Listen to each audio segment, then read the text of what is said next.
As we were discussing the rules of Muktze, we said that Sefarim, holy books, are an exception to the rules. They don't have the rules of Muktze applied to them, and a person can move from one place to another place even without any purpose. Sefarim, and he's not violating the rules of Muktze, which is in contrast to utensils, even kelim shemelachto le'eter, which are not allowed to move where there is no purpose. Shelo letzorech klal. There must be a purpose to move a kli shemelachto le'eter. There are exceptions to this rule too. When it comes to holy books, the Gemara says in Masechet Gitin, Hane Sifra de Aftarta. In the Gemara's times, they had books which were they looked like Sifrei Torah, and what they had were just the Haftarot of the year. It would have every single Haftarah, Bereshit, Noach, Lech Lecha, just the Haftarah. They would put it all together in a scroll, and the Gemara says that Hani Sifra de Aftarta, you're not allowed to read from it on Shabbat, and therefore you're not allowed to handle it because of Muktze. Why? What does it mean? I'm not allowed to read it from Shabbat. You're not even allowed to read it from the weekday.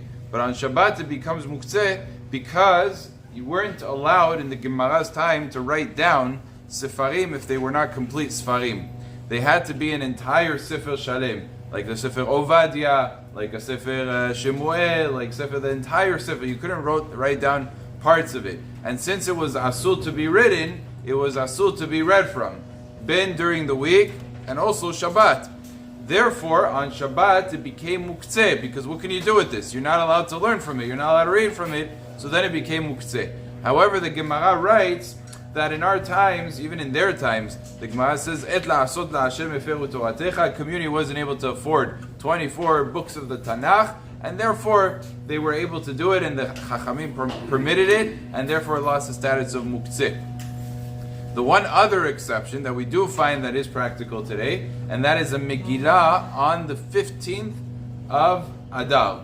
Megillah on the 15th of Adar has the status of Muktze. All the rest of the weeks, a Megillah is not Muktze. Why?